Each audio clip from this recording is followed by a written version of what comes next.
This is Rudy Giuliani, and this is America's Mayor Live. I apologize for being a few minutes late, but we were having technical difficulties, which I believe are now former technical difficulties, God willing. And as you know from the last show, if you were listening, we were finishing up on the airplane crashes, and we were going to go touch on the one in Pennsylvania. The first one, of course, there's a lot of speculation about who made the mistakes, how did they happen. Please let's approach those from the point of view of constructive criticism so that they are avoided in the future. The fact that some or a few of these people made mistakes only indicates that they're human, huh? And these are very complex things they're doing, particularly the ones that are being trained in the military to protect and defend us. So if, in fact, mistakes were made, they have to be pointed out so that they can be fixed in the future. But without hostility and anger and a judgment that you might do it better or whatever, the judgment has to be that now, having learned it, we will do it better in the future. I'm not going to say these were mistakes. I'm going to tell you from the record what appears to be the things that have to be questioned. Like the training mission, what is the helicopter doing in the middle of the single most dangerous airport in the world? And in the middle of it, we showed you the statistics the other night. There's no question that this airport is a disaster. And here's what bothers me about it. This has been a disaster since I lived there in the 1970s. When it wasn't Reagan, it was the National Airport, and it was just that little house. And you could watch it at night. I had an apartment with a balcony, and you could look out and you could see the planes like, oh my God, they're going to hit each other. So this is another example of how we have a completely incompetent, idiotic, ridiculous government. It doesn't do anything. This should have been fixed 30 years ago. And then trying to run it with one air traffic controller rather than two, who you let go. I don't know why he was let go. There appears to have been lack of clarity in the alerting of the helicopter as to the danger they were facing, and they were told that they were approaching or too close to or an aircraft, an airliner. Originally it was said that the numbers weren't given, or the approximate location of the airliner from the point of view of the air traffic controller's observation, so that the pilot could focus on one and one alone. There was an airliner, seems like it was flying above, and I guess you could mistake that for the one that the air traffic controller was identifying, and it should have been identified with more clarification so you could hone in on the exact right one. On the other hand, from what you can see, which is not as clear as it should be, it appears as if those airlines are pretty darn far apart, and the helicopter is headed straight for one, not two, and continues to go in that direction, almost as if some evil force had taken over the airline or the helicopter. So all of that requires a great deal of investigation to find out what happened from the point of view of it's never happening again. And our sympathy and our prayers and our condolences to all the people that were lost there, the skating team and all of the young people, and just God take care of them, huh? And their families who were going through hell. I dealt with Flight 800, which was a much bigger flight, and all those families, and I got to know them, know some of them to this day, and this, you live with this forever. Let's hope, and it looks that way. Unlike the prior administration, the president, the secretary of transportation, everybody were on top of it like that. And I don't think this is going to go by without a very, very constructive criticism of what happened. And therefore, let's see if we can at least change that danger. Now, you talk about the one in Pennsylvania. That's another one with a lot of questions. The plane, as you know, was a medical plane. It was taking a young child home from the Shriners Children's Hospital in Philadelphia, which is a gift of God. The Shriners Children's Hospital, they deal with complex, very difficult childhood diseases, and they do it for nothing. In fact, this private airplane taking the sick child home was a donated airplane, and an air service that does this all the time. So this was not for lack of experience. Exactly how this one happened, I don't know yet. And I think the boxes were retrieved for both, although on the prior one, the box for the helicopter has not been retrieved, which I am told doesn't mean they can't do a real good reconstruction, but it'll always be missing some critical parts. But I'm also assured that there's no reason to, at this point, conclude that they're not going to find it. Sometimes it takes a couple of weeks to find it. I mean, I remember with Flight 800, it was 3 miles out into which in that place is the North Atlantic, and very, very deep, and they found it eventually. Not that it really clarified things all that much. So again, our prayers to all of the people that were affected by it, and even for their sake, as well as the sake of the country, let's hope that this gets resolved. There is no reason, with all of the cynicism we have about the government, to make it more than it is. And I have no reason to believe, and I've worked with the NTSB very, very closely,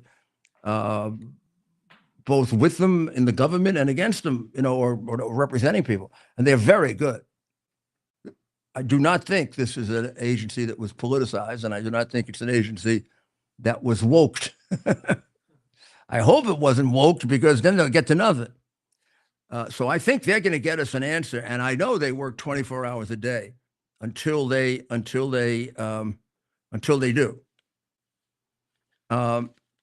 And to the family of the sick girl and mother, I think she got. I think the Children's Hospital had gotten the girl better from whatever complex disease she had, and she was going home with her mom. It is hard to understand, isn't it? Well, I think Rich Grenell deserves.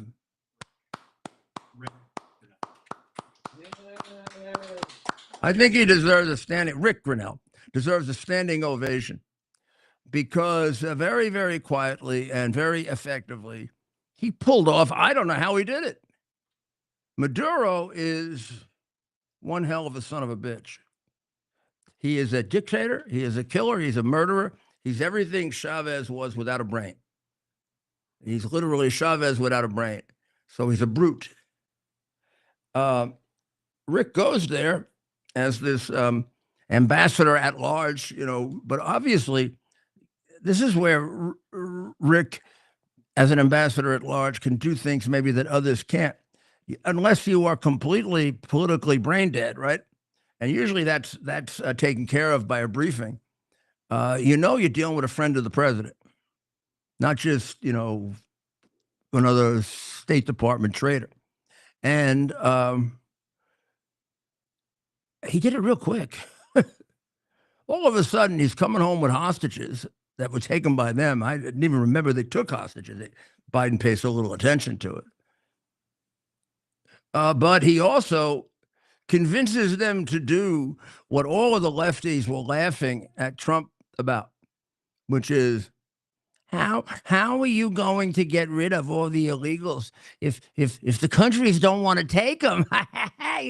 See, we're so much smarter because we went to Princeton or Harvard or Yale, or we went to one of those places. And there you're so smart you don't have to take courses except in how to change your gender and how to hate America.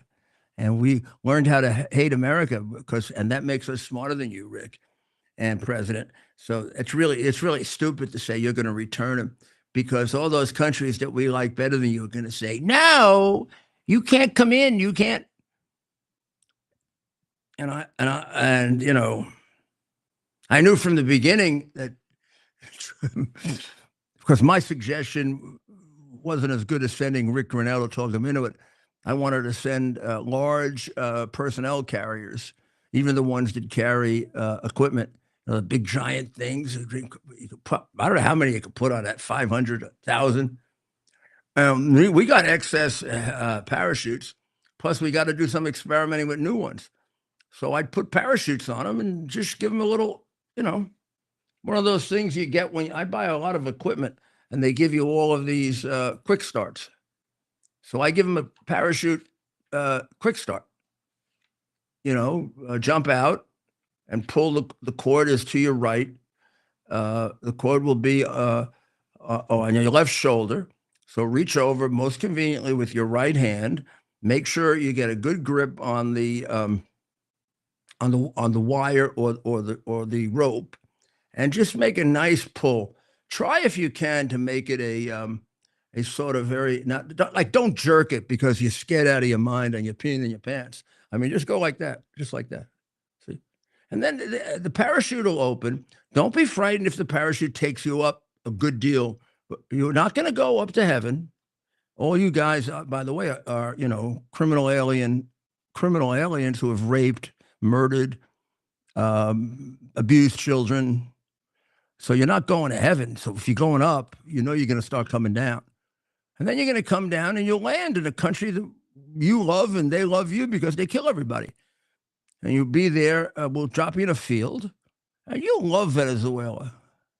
I mean, you can do anything you want except oppose Maduro. And he's so stupid, you might even get away with opposing him. But they decided instead to do it by diplomacy. They're so much smarter than I am. I got to ask Rick, and we tried to get him on tonight, and he may not tell us, how the hell did you get him to do it? How'd you get Maduro to say, I'll take him back? A gun? A threat? He did not offer him any money. He didn't offer him any relief from sanctions. He didn't offer him. He just said, Donald Trump wants you to do it. That may be good enough, huh? It's good having a president people are afraid of, right? Particularly when there are people that want to kill you. So he's now taking all his murderers back. The major focus is going to be on Tren de Aragua, which developed in 3.5 years faster than any organized crime group I've ever seen.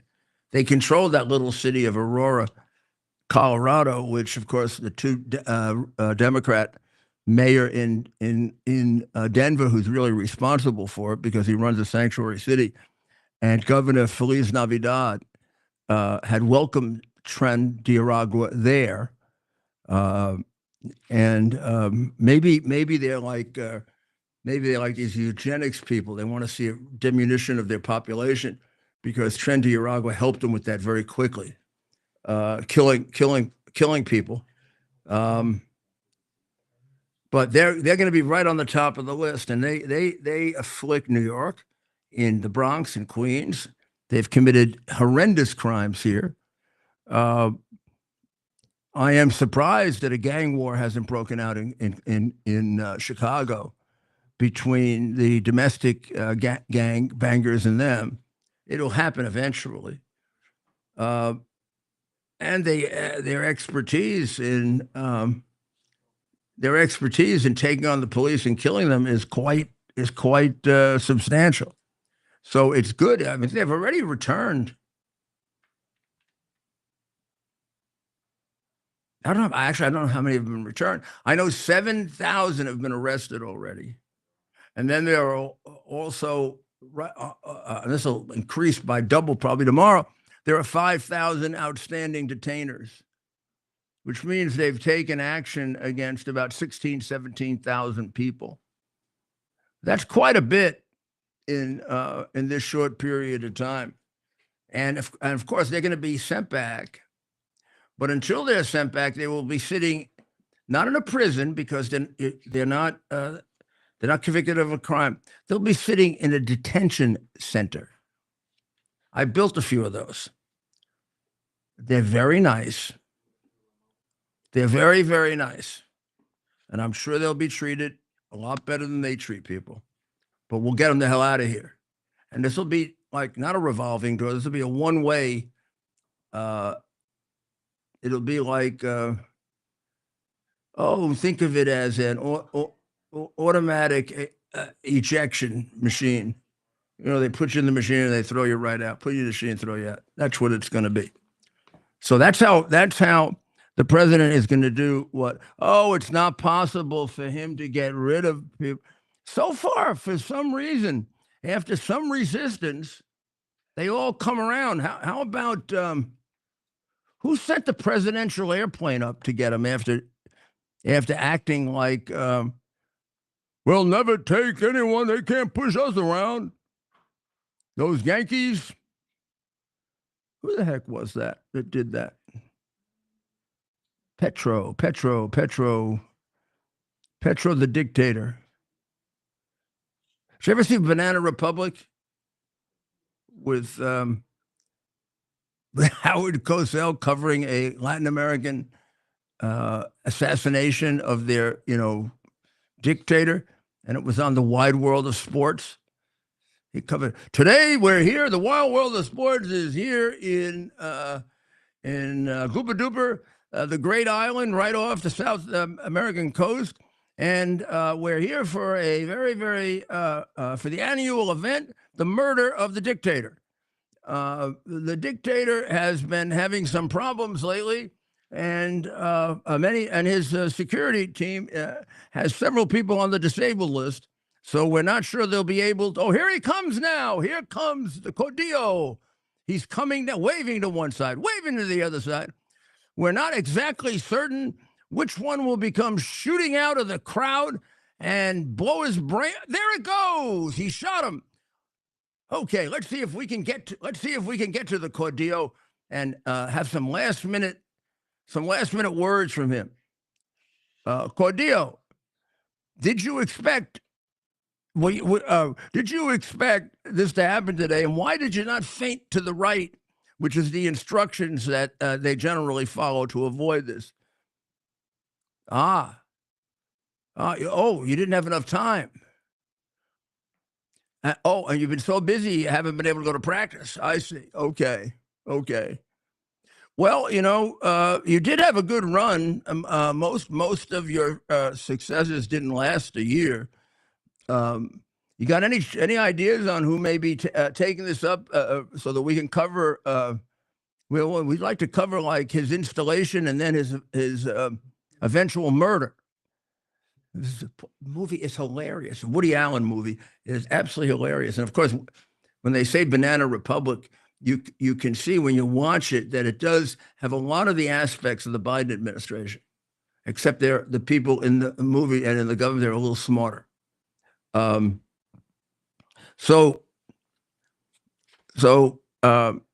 Rick, we got to get you on. You probably can't tell us how you did it, but I got to know how you did it. I got to know. You can tell me privately. I won't tell anybody. I mean, you can tell me here. I won't tell anybody. You just answer. Anybody who's listening will be sworn to secret. They'll be sworn to secrecy. Here, but before I take a little break, I've got to say something because I'm angry, and if I don't, I'll get an ulcer. The savages in Gaza, meaning the Hamas, and the semi-savages, which is the rest of the population of the Palestinian Authority, who supports them, which is like 90%.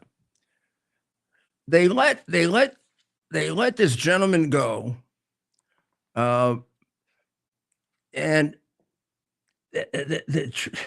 the tragedy of this is, they didn't let his wife and his infant child go. Nor did they tell us whether his wife and infant child are alive. Now, first of all, hostages are illegal to start with. You have prisoners of war who can be visited, observed. There are very, very strict specifications about what kind of accommodations they have to have. Nobody's visited these people. You don't even tell us who's alive and dead.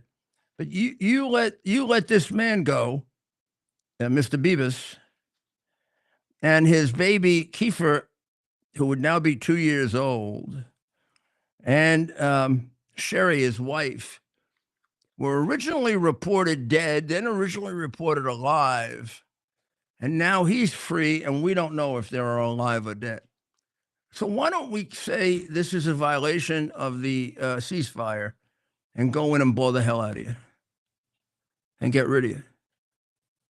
You know, if we let you remain, you're going to go attack Israel again. You are religiously committed, with your distorted view of religion, obviously, to eliminating the Jewish people. You thought Hitler was great, except wasn't competent enough to accomplish the goal of eliminating them, and you got stuck with them. And now you're not going to be satisfied until you've destroyed every single one of them. So why do we play a game with this? Human life is involved. Now, I was very much against this agreement. I continue to be very much against this agreement. And I do want to point out that what they did here is a complete and utter complete violation of any kind of international law. Number one, you can't require and you can't force prisoners to make statements. Number two, you can't leave them without information about their families. They deliberately have created suspicion as to whether they're alive or dead. Plus, it is well known there are others that are dead, and there are families there that are waiting for their family members to be released, but also have to entertain the possibility they'll be released as a dead body. Hasn't it been long enough that you're going to reveal that? And I got to believe that Biden put pressure on Bibi to do this one, because this has all the earmarks of that traitor's action. I don't know. I can feel when Trump basically says, at least the war's not over. There's a ceasefire, but the war is not over. Then the other day, he turned over to Israel a couple of thousand very, very powerful bunker buster bombs that the coward and traitor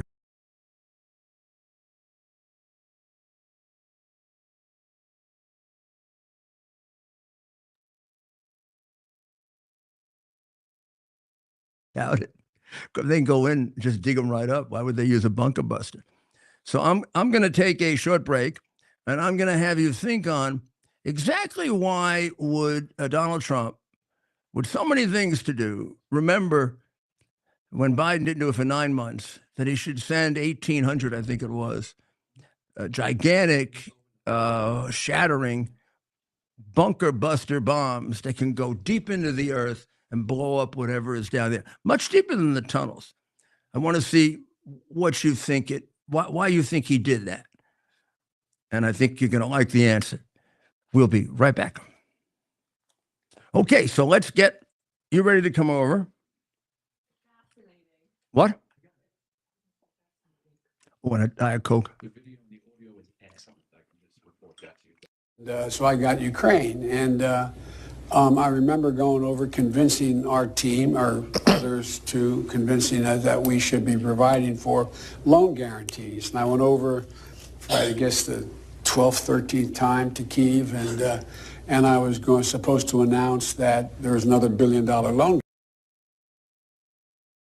Are you ready for some action? I'm ready for action. Get the Elite TV plan only through the portal, 218 channels, and it's only $69.95 a month, Wow. including your free portal. That's cheaper than everyone else. Your favorite sports, movies, news, Wow. even daytime dramas. We're talking about ESPN, OAN, Newsmax, Wow. channels you can't get anymore in certain areas. Compared to the competition, this is a way better deal. Endless selection. Not to mention all the free music channels. There's over 700 premium and classic movies all ready to go. Wow. Plus, they got catch-up TV that allows you to go back and watch what you've missed or want to watch again. Cut your cable in half and get twice as much for free. Way more channels for half the cost. After the first year, the subscription then drops to $57.95 monthly, Wow. where you change or upgrade anytime. Go to QUXNow.com and get yours today. Use promo code RUDY. Act fast. Want to move that? Want to move that over? Which one? The microphone. She got to talk. Here we are, pretty much at the beginning of the process here at this pristine, I call it a laboratory. It's not like a factory, it's like a hospital. This is the beginning of the process for roasting. Deep grain, very good quality. Most people don't use this quality. We deal with small farmers because they like to know who we're dealing with. They give us the highest quality, all organic, non-GMO. You should know all Arabica beans, no Robusto, all Arabica. They're going to go into the roaster, and it'll get roasted for about 20 minutes or so.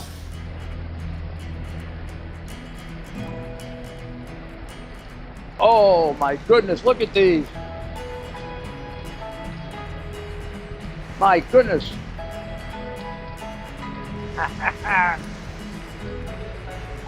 You're going to want to specially order these.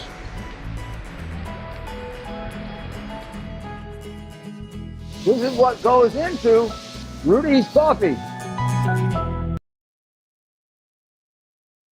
Okay. One.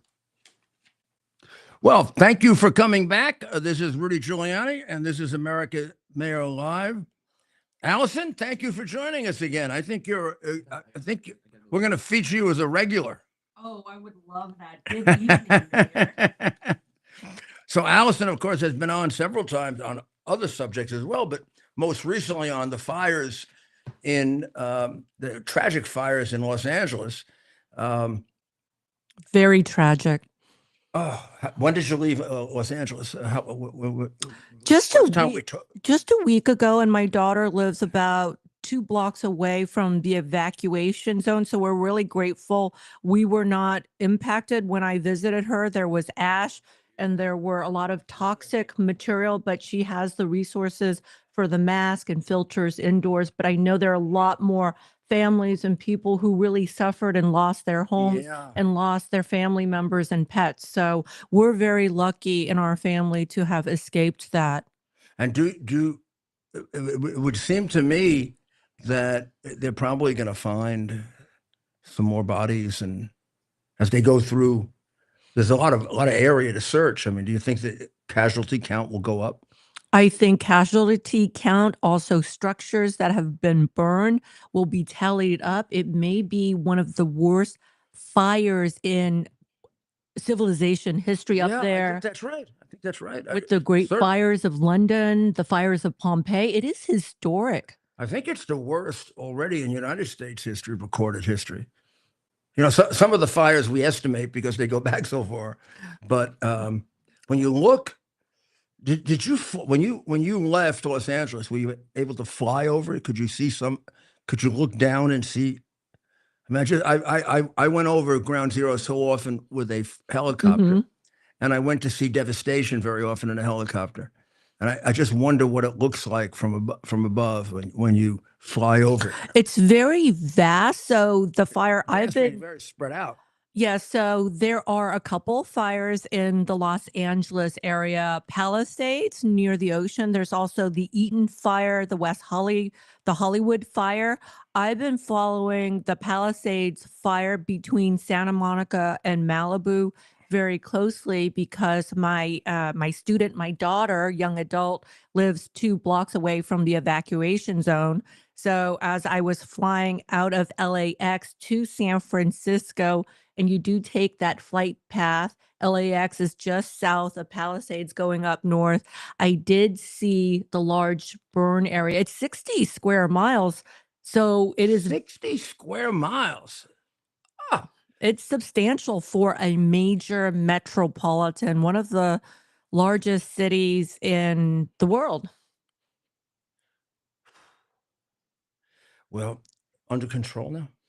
I believe it is. We had rain, and then also our wonderful president found a way when the mayor, Karen Bass, also Governor Newsom, could not find a way to turn on the water.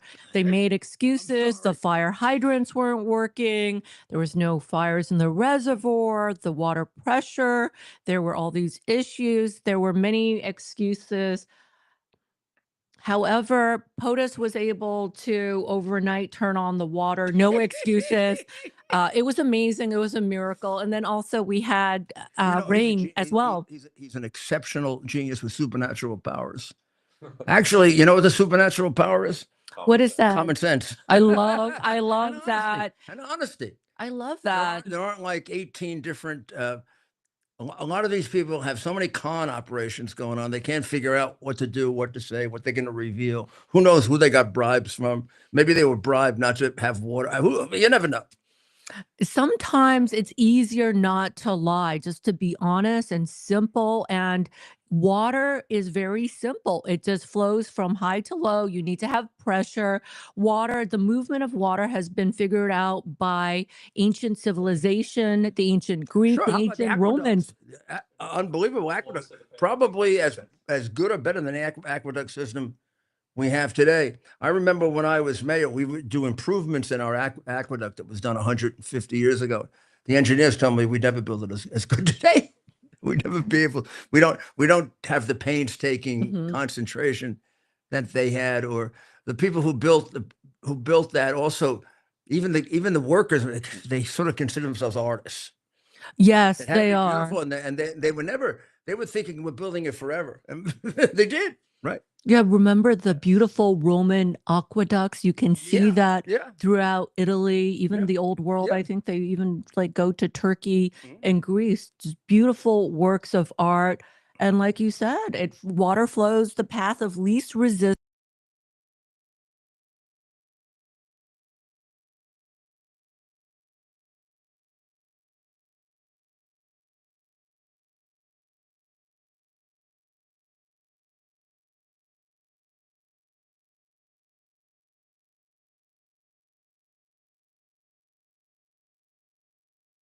Much more important things like how to get the maximum number of children, particularly those who don't want to change their gender.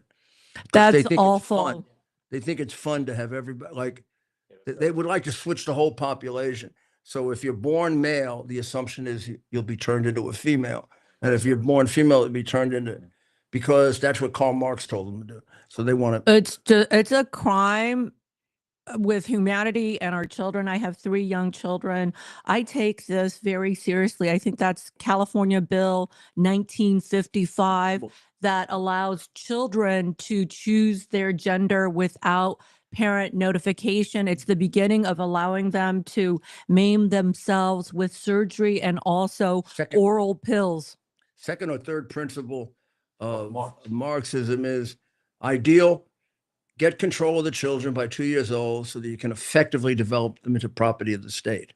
It's actually as close as you can get to a German translation of the Communist Manifesto.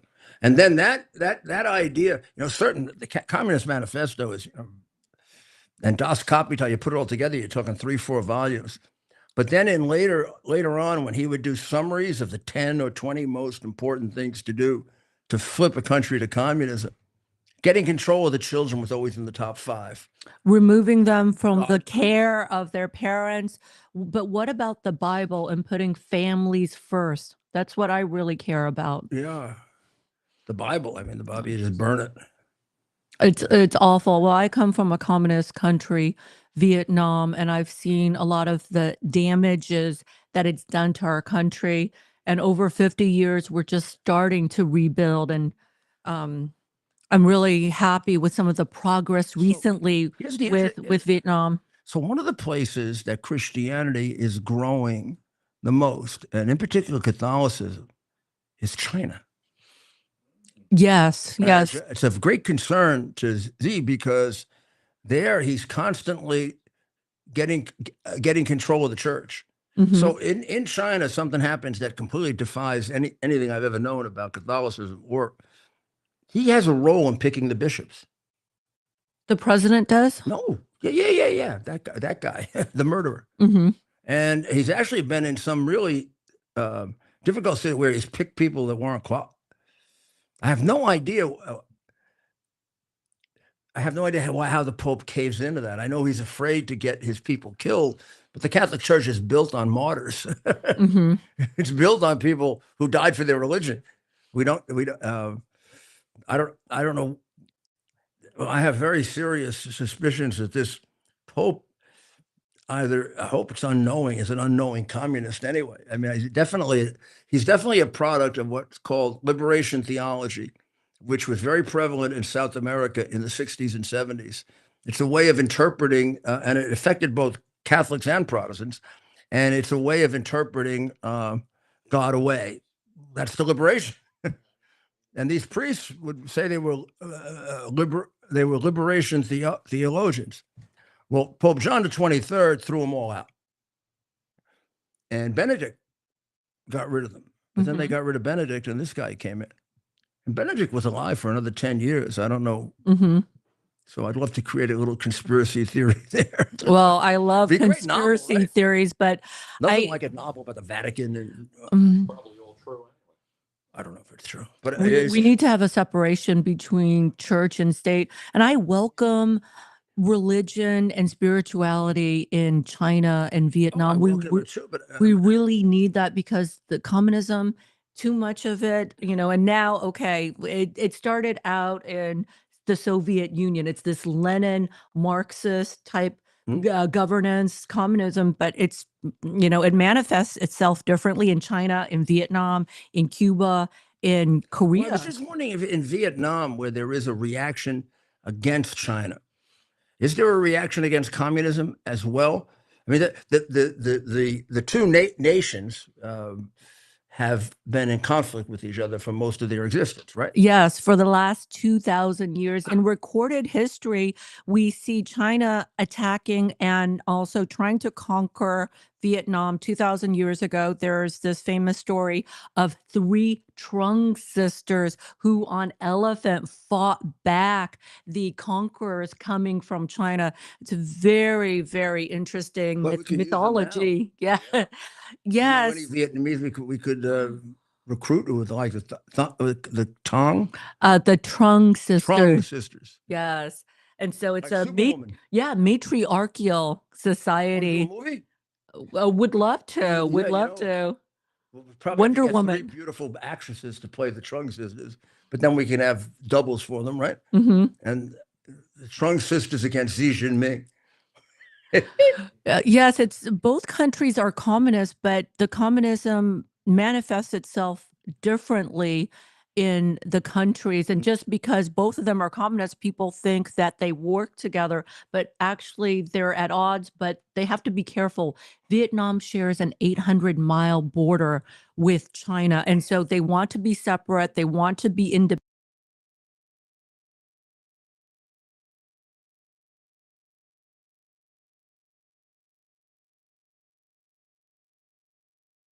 Like China.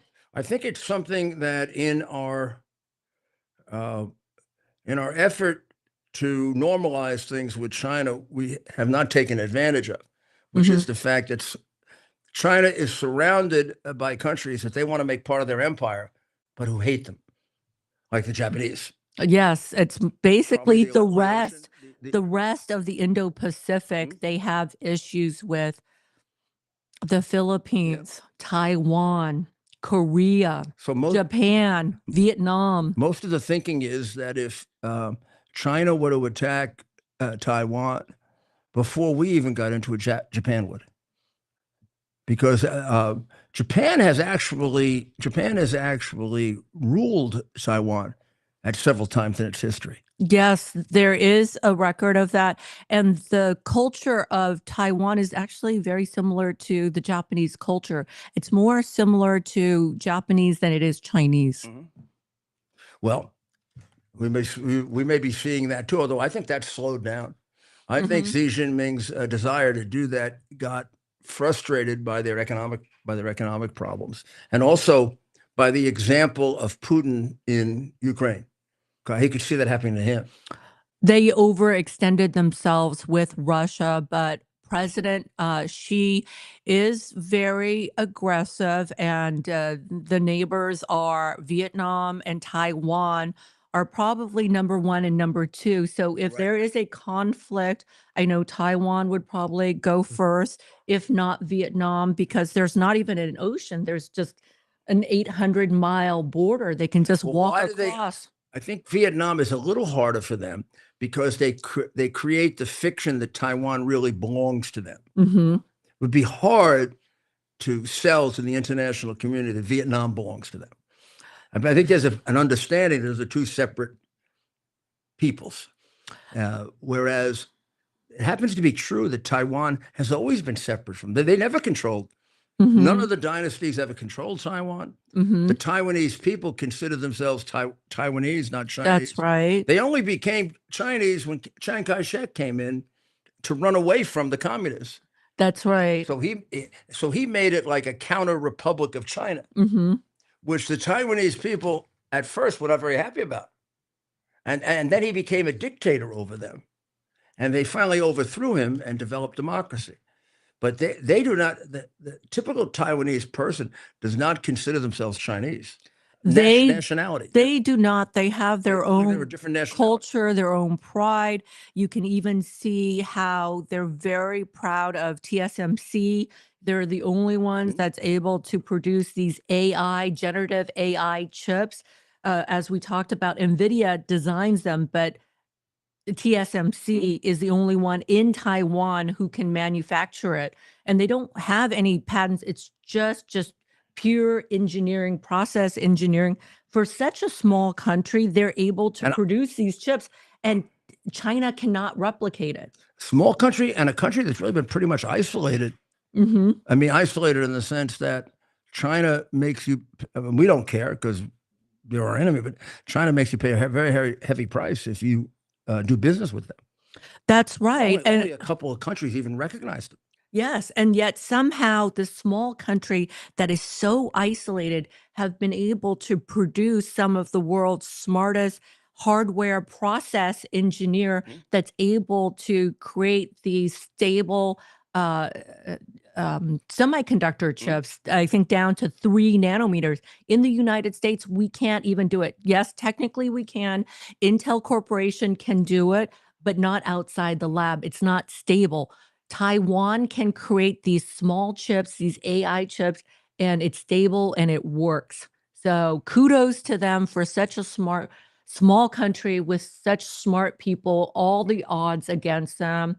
They were able to compete at this high level. I mean, right now, and the only thing Biden did that has anything positive about it is he did have us catch up somewhat in the development of the less complex chips. That's right. Which is done in China. Mm-hmm. And we got 98% of our chips that are used, the chips that cost a couple of cents that are used in everything from China. And if they wanted to, they could just cut us off, and our computer industry would stop for 2 years as we had to develop it. That's right. So we've gotten ourselves up to 13% now. We produce 13% of those chips now. Yes. And I think on Trump time, we will very quickly be in a position where at least we're self-sufficient. Mhm. That is so important in all the industries, especially in the electronics. I mean, right now, your refrigerator, everything we do, not just computers, have these chips in them. IoT chips, we call them, Right. AI chips, computer chips. Now, if there's a war between China and Taiwan, I don't see how we can avoid it, given the fact that if China got control of the Taiwanese factories, Mhm. they then would have almost complete domination until we catch up of the more sophisticated chips, right? That's right. Because But Taiwan led the world for a long time, still leads the world. it still leads the world, but you have to understand the people who are designing those chips are in America. That's NVIDIA. They're designing the Grace Blackwell. That is the high-end NVIDIA chip, the Gen AI chip. The lesser one that is used in So- DeepSeek is Let's just H800. hypothetically say China captures Taiwan Mhm. and takes over those factories for themselves. What would we do? Well, we need to replicate that in the US, and we're starting to do that in Arizona, Phoenix. We're Right. spending $100 billion creating these plants. $50. We need to spend more, and we need to have a really smart chip czar. I know we have an AI and a crypto czar. We really need to have a chip Ted? czar. What are you doing? Want to be a ship czar? He would, but he'd go buy them in the Michigan casino. Well, yeah, what kind of chips we talking? I'll be the potato chip czar. Oh, yeah, that's right. That's true. I know you love potato chips. I forgot. Hey, I think look, Allison is someone who Maybe is make her sort the of- chip czar. right? I mean, she knows her stuff on this issue. I don't know what they call it. I'm a Czarina. software engineer, not a We hardware have to be- engineer. we I have to might not be- be qualified We have enough. to be appropriate with these royalty terms. It's the czar and the czarina. Czarina. Why do we use this term czar in America? You know, I think it's really ridiculous because Catherine the Great, was she called a czar or Czarinsky? no, she was called the queen because Okay. you know Catherine the Great and Peter tried to westernize. That's why St. Petersburg looks like a Western city. Beautiful. You know, it's one of the I love it. St. Petersburg because Peter the Great built it, and if it were up to Peter the Great, they'd be a Western country. Mhm. He tried very hard to develop a very close relationship with France, even with Poland, who were their sort of natural enemies. And then once he was gone, they went back to being whatever the heck they are. Mhm. But the point that I was making about the factories is that we have to defend Taiwan to prevent China from getting control of those factories. That's right, because we're not able to make those chips right now, even though we are designing it and we know how it works. Somehow, in terms of making it, that's the foundry. And the foundry is the technical term for a chip factory. Right. So basically, they melt sand and they turn it into silicon wafer, and then they print the kind of like the transistors on top of them. And so in Taiwan, they're able to do that, where each of the transistors is 2 millimeters away from each other without the silicon wafer melting, and it's stable. Somehow in the United States, we don't have that technology. We can do it for small batches, but for large batches, they're not stable. So we need immediately to recreate that type of process, that type of foundry factory in the United States for our national security interest.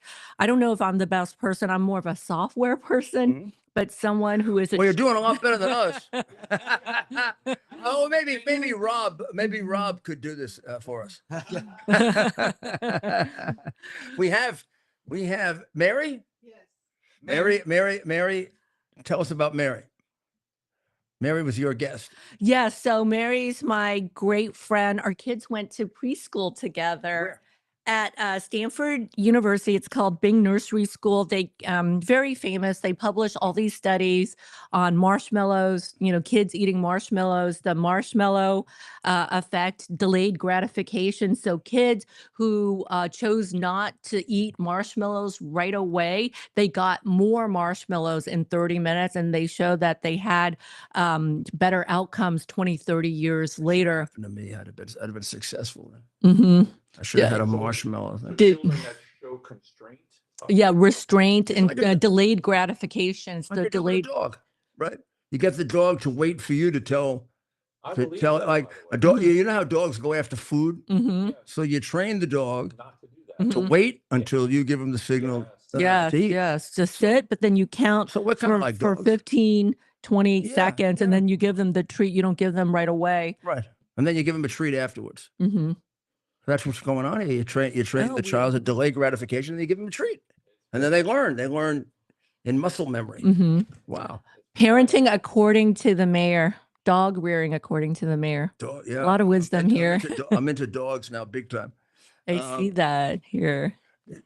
So let's talk about Israel. So Bibi met today with the president. Had to be after all the time, that poor guy has been an outcast, right? His own government trying to put him in jail, Biden trying to get him killed, I think. Biden holding him back from doing what he did anyway with his one arm. I mean, he defeated him with one arm tied behind his back. He wasn't getting the right weapons. He wasn't getting the support. And he basically has devastated the support network for Iran. The support network for Iran was in the following order of importance: Hezbollah, Syria, the Houthis, and Hamas. Hamas basically functionally gone in terms of their leadership, also gone in terms of their resources. They can. The fear is there's enough left so they can rebuild, but it'll take 4 or 5 years. So they're no help to Iran right now. Just going to cost them a lot of money. Hezbollah, who they thought were invincible, they were the great fighters. I mean, Israel beat the hell out of them with 2 arms tied behind their back, and they ran away. Amazing. Hezbollah ran away. They just gave up. It's like fighting the French, I told Donald Trump once, before he got into office, if you want a quick victory, you can say you won a war, just declare war on France and they'll, surrender. And you can say, we defeated France. And if you listen to the jerk who governs him now, he's Macron. Oh, he's completely flipped around now. Now he's against Iran. Oh yeah. No, he's against. Oh, he flip-flopped? He flipped, sure. Yeah. Oh yeah. President Trump maybe knocked some sense into him. They're flipping like crazy. It's and amazing. The press, of course, won't report it. Everyone wants to side with a winner. Yeah, but look at the Wall Street Journal writes an article today saying Trump's administration is just pure chaos. Well, I don't know. Maybe chaos works. He's gotten hostages released that Biden. He's getting things He got done. hostages released that Biden couldn't do. Several countries said they wouldn't take back the criminals they sent here. One of them flipped around. Colombia flipped around so fast. The guy sent his presidential airplane to bring them back because he was so afraid that we would put tariffs on them and do who knows what. Goodbye, Juan Valdez. There's 25% on your coffee. Yeah, I mean, we're all going to be drinking Rudy coffee from now on. Actually, maybe I should have encouraged that. But I mean, this guy flipped like crazy. And another 2-bit communist. He flipped like crazy. So that guy Trudeau. No, well, Trudeau's crying. See, Trudeau goes home to his wife, who I really think runs the country. Same thing with Macron. I think Macron's 97-year-old wife runs the country. Brigitte. Macron. Sit down, jerk.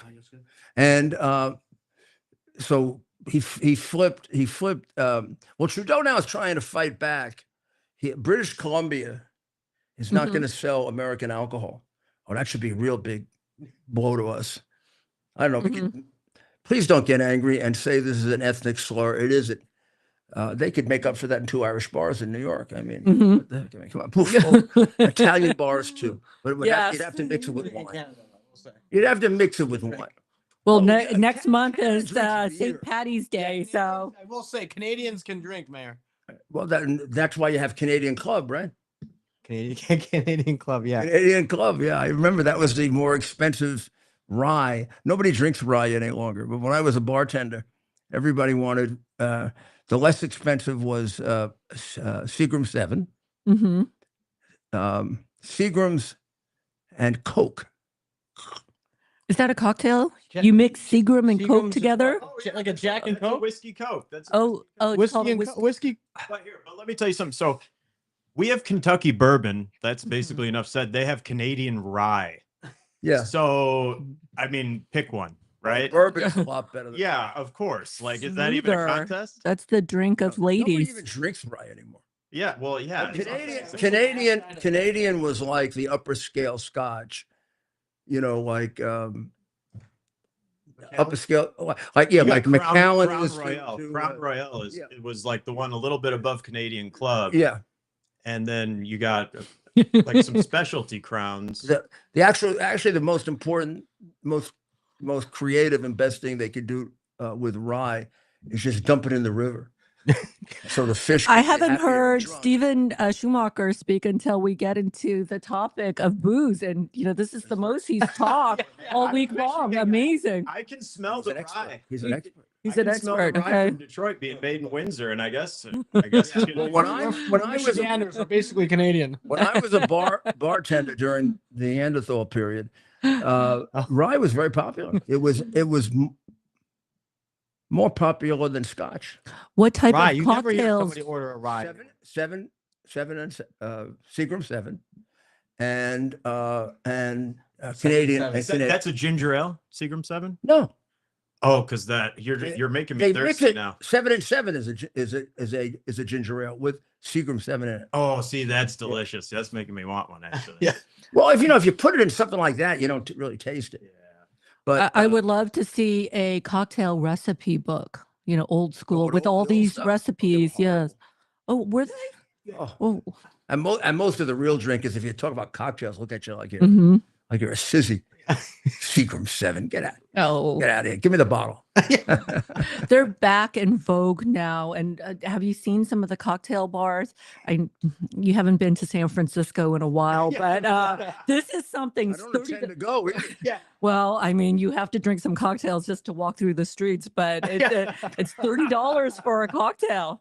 I mean, the restaurants are closing, but the bars are printing money right now. So when the president said maybe the best thing to do is to clear out all the Palestinians or all the Gazans, I don't know. I think basically clear out Gaza and send them to Jordan and Egypt.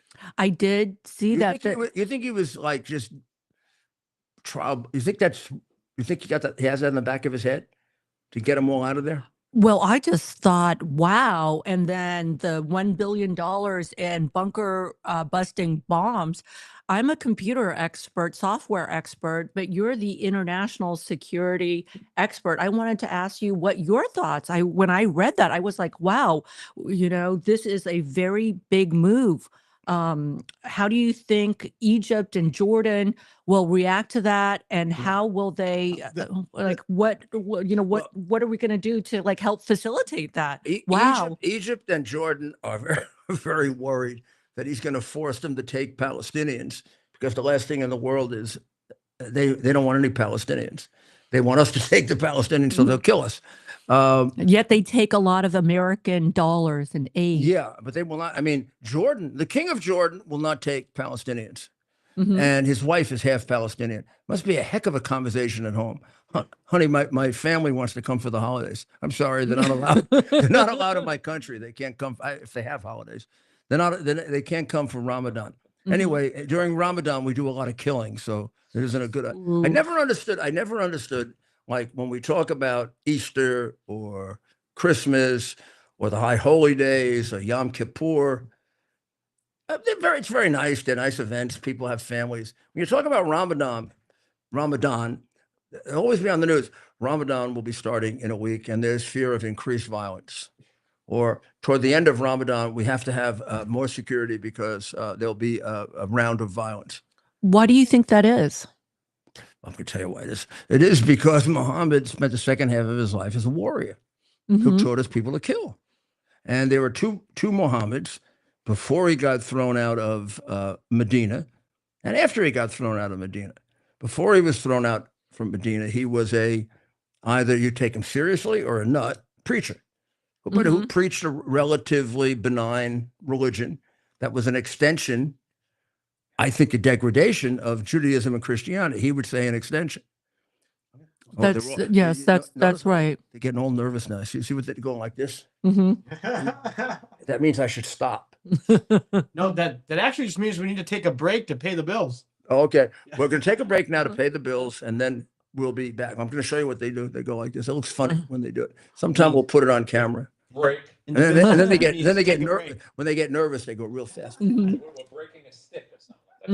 To celebrate the new year, we're having the biggest sale ever on overstock clearance and brand new products. For example, save 60% on our Goose Down comforters, the best comforters ever. They go perfectly with our MyPillow bed sheets and duvet covers.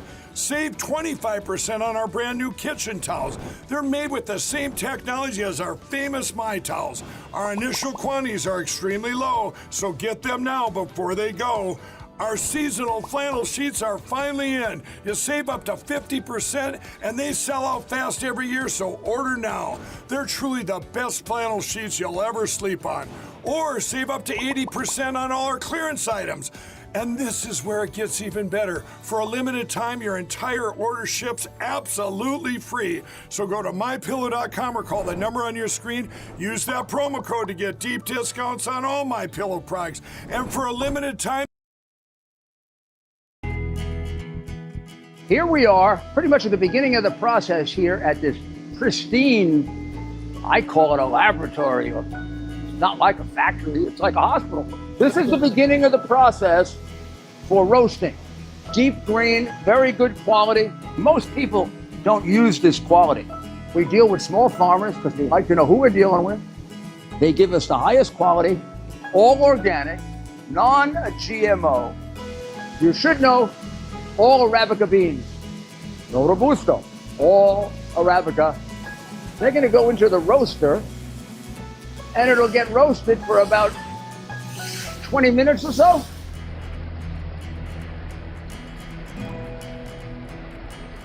Oh my goodness, look at these.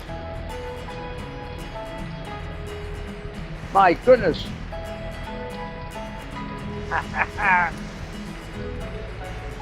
You're going to want to specially order these.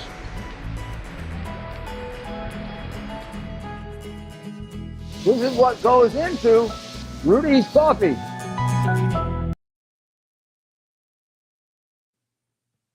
Well, welcome back to America's Mayor Live. We are now in what we call soccer time. And I do have to remind people, because we have a lot of new viewers in the last couple of weeks, what soccer time is. You know, in a soccer game, when it's over, they build up a certain amount of time for penalties. So then they play another 4 minutes, 5 minutes, 6 minutes, even 9 minutes or 10. We do that. And we never know how long it's going to go, just like they don't. I find it extremely annoying. Okay, I don't mind if you do that, but you should put the number up on the board so that, like a quarterback in a football game, you know, I've got, 3 seconds for this pass, or I have 10 seconds for the pass, or I have to throw a certain kind of. These guys will shoot a goal to win the game, and then they'll be told, oh, that time was up for 2 minutes. The referees keep the time to themselves. But the game is not about the referees. It's about the players. They should have a board that puts up the time. We're now going into soccer time, and there is 10 minutes and 20 seconds left. Now, everybody knows how to play. They know how to be aggressive, when to be aggressive. Instead, the guys are running around like chickens without a head. And there always is a lapse. I'm not going to say a minute. There's always a lapse of about 20 seconds between the time it's over and the players realize it. So then every once in a while, you get a last-minute goal. And the last-minute goal goes in 2 minutes after the game is over. And plus, I think it's just so unfair to the players not knowing when do we make that last Why don't we make that last big effort and take every risk possible? I love this. to win the Rudy game? clock. Rudy clock. Let's call it the Rudy clock. Universal Well, clock. this is why soccer should only be called soccer and not football. Also, they don't hit each other hard enough. So I mean, us Americans can't get into it. Yeah, they flop. I mean, Americans always say, absolutely "Oh, it's flop. terrible. It's terrible how brutal football is." Wow, did you see that hit? Wow. Or, you know, hockey is so. If they just didn't have those fights in hockey, I swear to God, you ever see a news broadcast? Very early on in the news broadcast, we could be at war here, at war there. They'll say, "Big fight tonight at the Garden between the Rangers and the Bruins. Stay tuned." Everybody start. Oh yeah, let's watch the fight. Wow, a really good fight. And then of course, half the time it's a stage fight, right? Yeah. Both they do the most ridiculous things. They pull the jersey down over each other, and Yeah, no, but hockey fights, those are hockey guys, I will say, they're tough guys as far as the four major American sports. Mm-hmm. I would say hockey guys right up there with I think they're the with best. football players. Yeah. I think they're the best. I think they're most normal too. Yeah, a lot of times if you're good at hockey, chances are you traveled a lot in middle school and high school growing up on travel teams. So maybe something there where they had to get along with like new kids at a new school or something that maybe helped a little. I don't know. It's interesting. And they could Some of them don't look like they get along really well when they start punching people out. Right. Like when they have these guys that are enforcers. Oh yeah, the big They have- 6'2" they have- guys with every team five teeth. team should have an enforcer. They have one guy who can fight for sure. Mm-hmm. So he protects all the other players. So if you're without an enforcer, you'll be really pushed around, right? Is that a technical term? An Yeah, enforcer? yeah. They- In hockey, it's a term of a big Semi-technical. guy. Oh, Everybody, cool. you guy you you wanna don't fight. you don't have like a position that says enforcer, but everybody knows.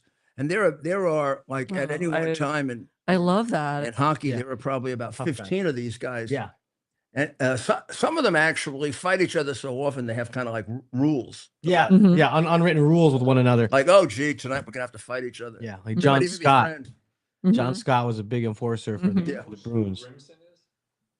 Hockey players, The- Stu Grimson? The name sounds familiar. Yeah. But so Darren McCarty, if we're just saying names, man. He's actually doing like a tour, stand-up tour, and he has like zero teeth, Oh yeah, if you ever even the non-enforcer soccer players have no teeth. Mhm. hockey. I mean, they get Hockey players. because they get hit with the puck, Yeah. the pucks, right? And the pucks knock the teeth out like that, no matter what kind of guard you have on. That's Is right. that a sign of status amongst hockey players? What do you say? What's that? The I was lack never of a hockey teeth? player. Lack of teeth? It definitely is. Scars? It definitely is. bragging I haven't- rights? I haven't felt the need to demonstrate it myself, but yeah, that definitely is. A lot of people get pucks to the face, and refs too. I'm a hockey ref, and yeah, a lot of my ref colleagues, have veneers and entire. Do you wear a guard for your teeth like we do in boxing? I don't. Hockey players do. Yes. I don't. And but for USA hockey and youth hockey, they are required to wear. Yeah. Hockey players wear mouth guards. I don't know how much good they do. Mhm. some I've refs seen don't. plenty of boxers lose their teeth with a big guard in their mouth. That talk when that thing is going, boy. Woo. It's also, I believe, right? Aren't mouth guards good for concussions? Yes. I think that's actually their main purpose. The Concussions. guard? Mouth mouth guards for guard? concussions. Oh, Concussion? When you're rattling. Yeah, sure, right. When you're Concussions is a brain injury. Yeah, So but- how but- does that relate to the mouth? Good question. It relates to the Question. mouth because the teeth will come down on each other so hard and create like Create a an impact. Oh, impact. But if Interesting. we want to talk about hockey safety, so net guards, USA Hockey got away from it for a while, and same with the Canadian League. But if you remember, I don't know, it was about a year ago in the UK, a guy just took a blade to the neck. Neck guards are used for Net guards Protect and against skate blade. Now net guards Ooh. are required basically at all level. and What did it's he do? heavily What are you saying? God just a skate blade hit a guy, and I don't want to be graphic, and actually I'm sorry that I brought this up, but yeah, it That's just okay. severed his head from the neck. Yeah, well it did he didn't sever the survive? full head. It Did didn't he sever- I'm now survive? being over dramatic. Did he die? Certainly. And I guess that's if half your neck is severed, you die, right? yeah. Right? These are sharp hockey blades. But see, the thing is it's hot to wear them if you're like skating hard. I never like. Wear the neck guards, kids. Yeah, now it's required. So Wear if you're in neck USA guards, Hockey- kids, so you don't have your head chopped off. Oh, those are required. I think when I was in hockey. The neck guards. But then we got Would away have been from it would have been good for Henrie's wives if they had one of those. Yeah. Oh, That's right. Yeah. I might add, the founder of the religion from which that bishop comes, who was trying to tell off Trump, Episcopalian. so that all these illegals can come in so they can continue to rape, mug, kill, take children into servitude. Bishop, one hell of a bishop. Whoa, who the hell are you working for? Can't stand her. Well, here's what's going on, I think. And I think these give away the moves. I think the president put out that thing about, it'd be better if they're all out of there, because that will get people ready for what Bibi has wanted to do from the beginning, which is to clear out Gaza and start from the beginning. but Gaza has about 2 million residents. Well, at one time they had about 2 when they all ran away. Believe me, there's plenty of room. There's plenty of room for them elsewhere. And the problem is nobody wants to take them. Nobody wants to take them. See, I thought from the very beginning, 30 years ago, when they did the breakup after the 7-day war, and Israel took the desert, and Israel took right into Syria and Jordan. And Israel was in a commanding position. Never understood why they gave it all back. I mean, you win it in war, you get to keep it. But they gave it back, and they gave this little piece of Gaza back, which was a mistake, I think. I think they should have kept it. It's very hard to, it's like just stuck right in the middle of your country. They also have little parts of the Palestinian Authority stuck in their country.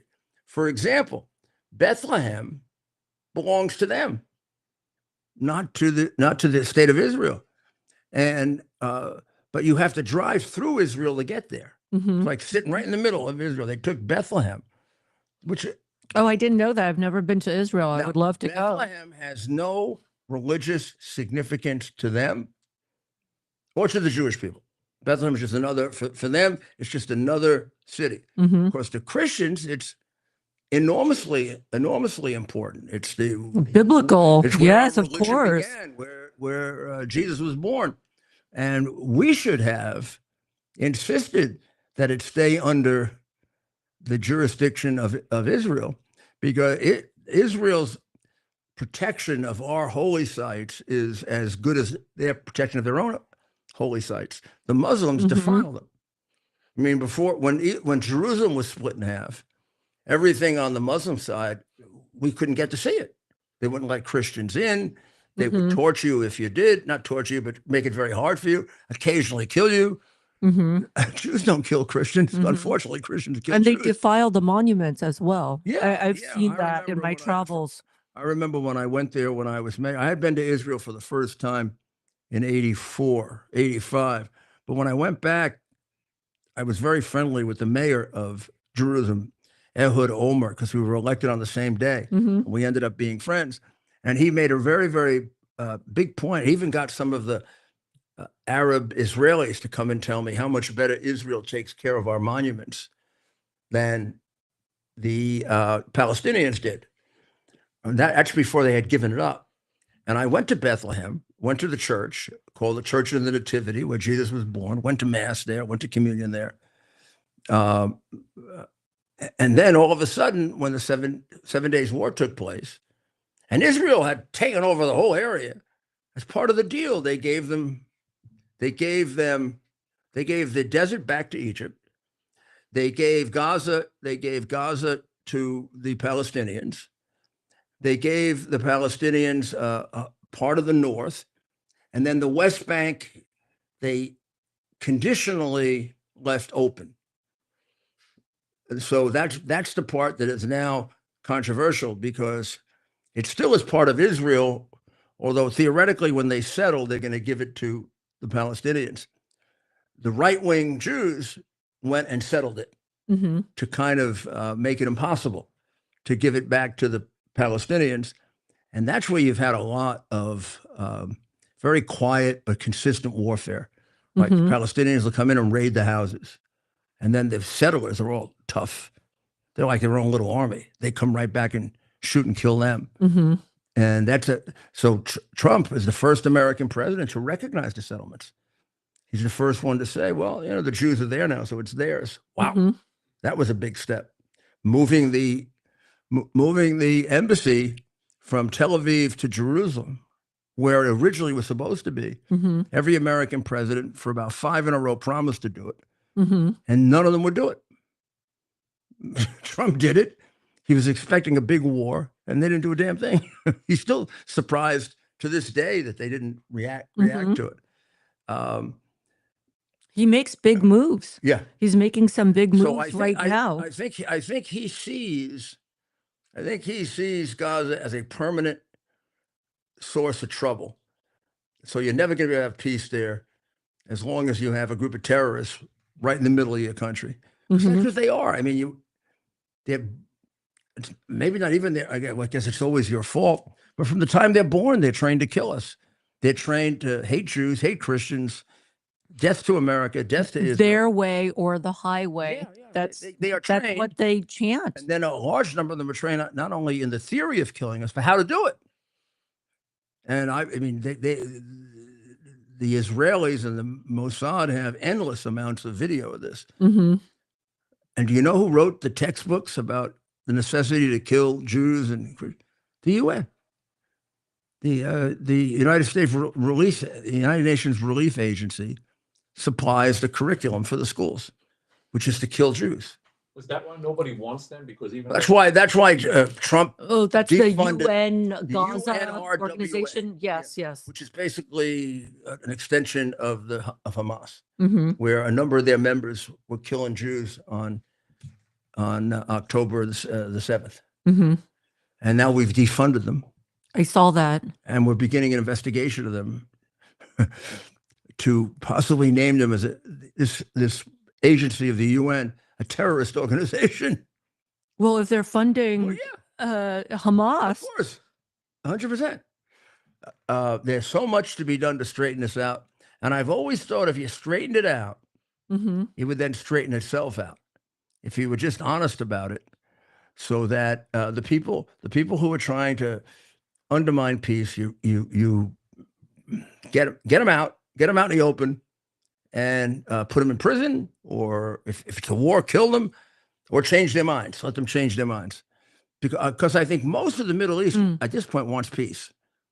I think if you get Everyone wants peace and prosperity, Mhm. but we've given them so many decades. At one time, They keep on fighting. At one time, a lot of the Arab world probably agreed with the Palestinians and with the crazy Islamic Iranian group, the Ayatollah. But now I think most of the Arab world has come to the conclusion Mm. better to live, with them, and we can more prosper. Yeah. And they're not so bad. Coexist, They're not so peace. bad anyway. And Mhm. but each one of these countries has what is called a street, and the street is made up of the crazy revolutionaries. Mhm. Like in Saudi Arabia, the king, although he is the richest man in the Middle East, he's afraid that at some point the street will come in, overtake the army, overtake him, and kill him. Why Well, does he live in fear? President Trump doesn't do Well, that. We put the I think radical the left new- in I their think place. The new young guy has gotten them much more under control, and I think he's much more willing to take risks. MBS. Than used to be the case, and but they feel the necessity to support the Palestinians. Mm-hmm. They don't want to, but to keep their street quiet, they're going to say, although on October 7th, they disagreed with them. Not all, but the Saudi Arabia did, and it caused a little problem and some killings. But if you could get the terrorist group out of the way, you could have peace there. That's a great idea. We shouldn't make It's not my own. I mean, concessions to terrorists, these radicals, whether Yeah. it's in the United States or in the And Middle I think East. that's where I think it's becoming clearer and clearer to me with Mhm. what he's done so far. That's where he's going. Because with Jared last time, Mhm. he took some steps toward peace, but I think he's had time to figure out now, how do I make these additional steps? And no matter what he does, Iran will find a way to undermine it. Mm-hmm. So you got to get the Ayatollah out. And I think that's very exciting because I've been working with the dissident group for 13 years. And every time we finish our big meeting, we all say that we're going to have the next meeting in Tehran, that they'll be free. We Mhm. all sort of pray that in 1 year they'll be free. And they're Mhm. and they're good. The Iranians are very good people. I mean, they're extremely Beautiful, a lot of amazing exceptionally poetry, well educated, the art, Not- mathematics. not one ethnic group, possibly 30 different groups of people. I mean, Persian is the main Wow. one, but there are many, many different groups of people, most of which have lived together, for centuries peacefully until the crazy Ayatollah came along. Hmm. Amazing. I didn't know that there were Kurds are probably so the- many, different Yeah. ethnic groups The in Kurds are probably the group Iran. that might have to be given some kind of a separate land, but they're because they're part in Turkey, part in Iraq, and part in Iran, and their desire would be to carve out a Kurdistan Mm-hmm. for them, and they are tortured. They are tortured by the more orthodox, Mm-hmm. extreme Muslims, and even Mhm. Turkey. Turkey is afraid that they would have to give up a part of Turkey because a part of Turkey is occupied by Kurds. Mm-hmm. So Erdogan does everything he can to limit them, kill them, and they probably are. They probably, aside from Israel, are our biggest allies in the Middle East. I mean, they helped us win the Iraq War. Mm-hmm. They kept oil coming to us when nobody else would give it to us. Mhm. They do happen to have the lion's share of the oil reserves in Iraq. So they're very Oh, rich. Turkey does? The Kurds. Oh, the Kurds. Turkey would love to have it. Okay. Because ultimately, this, it's all about money. Mm-hmm. Ultimately, all the communists became multimillionaires and billionaires, the guys at the top. Yeah, of Yeah, course. the- The everybody- comrades, Everybody shares equally except for us. Mhm. Well, guys, what did we not cover? We covered most everything. We'll be back tomorrow. It's just the beginning of the week. We can't cover everything at the beginning of the week. But with Trump, we never know what's going to happen. He may change everything tomorrow. I mean, a lot of big moves. you It's can't really imagine fascinating. how excited I am about this. This is exactly what's needed. And every time they would go after Cash Patel, you're going to change the FBI. You're going to change the FBI. I'm saying, you're goddamn right, it's going to change the FBI. So they stop coming after me. Mhm. It's very But they go exciting. after criminals. That'd be good. Amazing. Yeah. Please do. And all those pedophilers Oh. as well. Awful. Well, that's right, and there's nobody better than President Trump to handle it. I mean, he's someone who's proven himself before, capable of holding this position, and here he is again, Mayor. And Can we show him Ted how nicely he's dressed today? He's got his all the things I he can do it loves on the here, most. so yeah. He's got the American flag. He's got a military style hat. And then, of Camouflage. course, he's an owner of the Green Bay Packers. Camera right here. So he has his Green Bay Packer shirt on. You see? That's the one I think the flag comes first, but the little G is a close second, huh? That's right. And Mayor, real quick, and I meant to talk to you about this because I was just actually in Green Bay, Wisconsin, and stopped by the Packer Hall of Fame and was reading some information. Do you kneel down when you go in? It is like, You and walk for on anyone your that's been to knees? Green Bay to You spend a walk on your Lambo, knees? it really is like that. It is something. Yeah. I mean, I'm sure for like Yankee Stadium, but you grew up right there in New York. I don't get to see Lambeau nearly as often as you see Yankee Stadium. But the New York Giants and the Green Bay Packers had quite the rivalry when you were a Oh kid. my goodness, I grew up with that. When you were a kid, they played, I think, 4 times. Yeah. They played in the championship 4 times in the 40s and 50s. No, Giants lost all of them. And the Giants, I was I gonna don't say, have I don't Oh, have the really? same kind of happy memories of Oh, that G right Oh, really? Well, Yeah. did they play in Green Bay? Yeah. some of the time, yeah. They played in Yankee It's so Stadium. And too. New York. But what a dichotomy, right? New York City and then Green Bay, and Wisconsin, Green like the Bay biggest had city as in a the smallest coach town. a former coach of the Giants, who the Giants should have signed as their coach, Vince Lombardi. Oh, Vince Great Vince Lombardi. Lombardi. I'm sure you've heard that name. Of course. I mean, being Allison's from South Central or what part? West Central? I don't know how that. South Texas. Central She's from- Texas, Austin, San Antonio, New Braunfels. It's a small little Permian. town. What do you mean? You're naming the big cities. Yeah, so it's a small town called New Braunfels between San Antonio and Austin, Texas. Where they filmed Friday Night Lights, the movie. Friday Night Lights. So I graduated from Converse Rockets, the Judson Rockets. Every other year they would play against Odessa Permian. Yeah, sure. I remember the names. Yes, and that's where a lot of the oil comes from. But actually during the 80s, I didn't even know that we had a lot of oil in Texas. I thought all the oil came from the Middle East, and there was all this conflict in the Middle East. And only recently did I learn that my home state of Texas is sitting on the biggest reserve of oil in the world, more so than the Middle East, Venezuela, and Russia combined. So it goes back to another point we had. Why don't we become more independent and not reliant on all these foreign forces? The communists who want to control the world and destroy us invented a fiction called climate change or global warming to stop us from developing naturally. So as a result of that fiction, and they brainwashed children like me growing up in Texas, where we had so much oil. Since they don't have I didn't even know that. I didn't even know that we had so much oil in Texas. Since they don't have a religion, it became a substitute for a religion, which is what communism really is. I mean, Marx was at war with religion. He was at war with God. He thought he was God.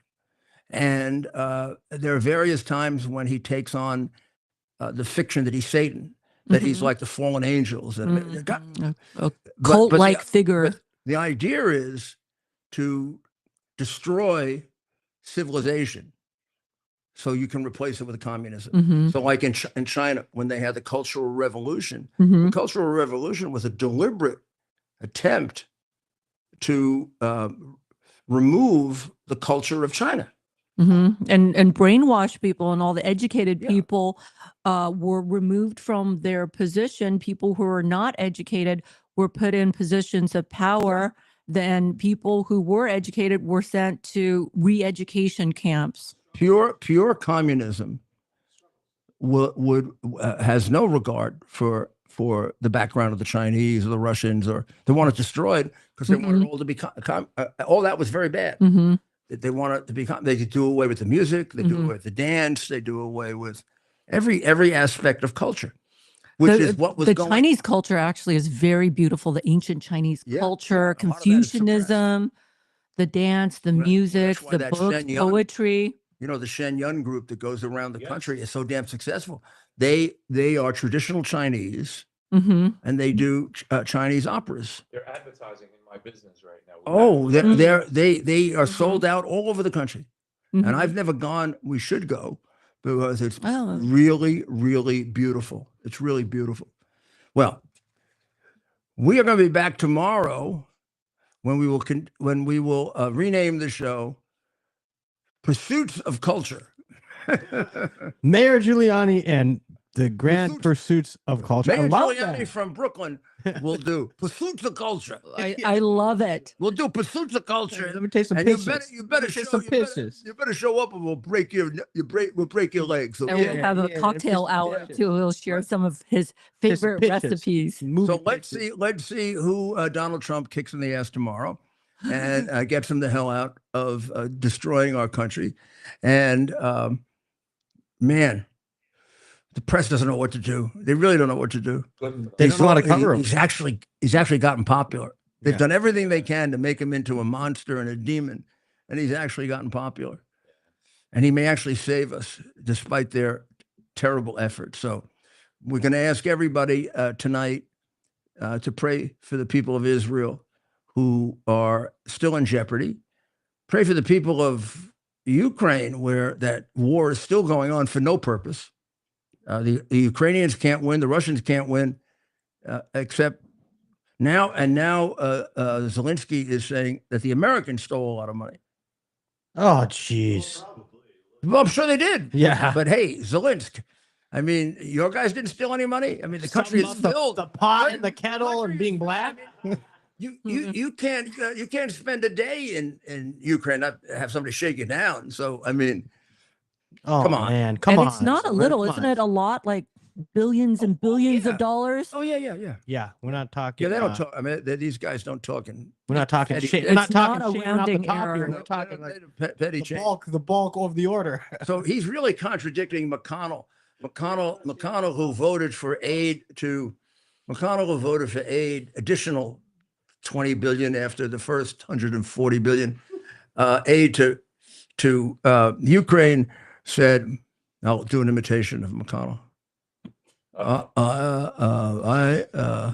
I voted for aid to Ukraine because it'll be very well taken care of by the American military industrial complex. Oh, yeah? The reason we have a Foreign Corrupt Practices Act is because the American military industrial complex will steal your silverware if they come into your house. I mean, they're the biggest thieves in Washington. They're like this jerk is trying to convince us we should feel, this would be really like, we should feel really good because your money is being guarded by the mafia. It's not just stealing money, but also murdering women and children and all. But what about all the young men who fight in these wars too? Well, you got to have wars if you want to make money. I mean, what the heck? I mean, if you make all these Awful. armaments, what good is it if you don't have a war? These bombs, but that's a good point. Who are you gonna sell them to? I mean, there are a couple of nuts who are mass killers, but that's that's a good that's point. not really a volume business. And it's got to be But it's how many people are willing to die for it. Well, the bigger the war, the better. Right. I mean, these are the realities of the evil world we live in that we have to turn around. But And that's why you gotta listen to the Rudy Giuliani Show on America's Mayor Live, because we tell you all the things that a lot of others, except our conservative right wing, MAGA, whatever you want to call them, friends do, because we are now our own network, and I think we're more powerful than they are. When I watch the reaction of the American people, I think we get a message across on a much bigger scale than they do. I don't just mean myself. I mean the whole group. And I want to thank you, Allison, for, again, a very, very interesting discussion. And see, she knows a lot more than Bitcoin, which I still don't understand, or AI. AI. I don't know what that is. She was one of the early people at Google. Yeah. I'm learning a lot about the Middle Eastern crisis and the talks and what's going on now. That's good. So it's very fascinating. Thank you for having me on. Thank you, Allison. And you stay safe. All right. And we'll be back tomorrow night. And who knows what can happen in Trump time between now and tomorrow night. I mean, everything could change for the good. And it is. And it's because you made the right decision and God guided you there. So let's say, thank God, prayer of thanksgiving for America. And of course, we should always say, God bless America. God bless America. It's our purpose to bring to bear the principle of common sense and rational discussion to the issues of our day. America was created at a time of great turmoil, tremendous disagreements, anger, hatred.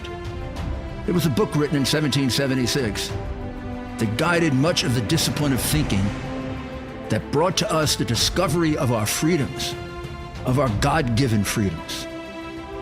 It was Thomas Paine's Common Sense, written in 1776, one of the first American bestsellers, in which Thomas Paine explained, by rational principles, the reason why these small colonies felt the necessity to separate from the Kingdom of Great Britain and the King of England.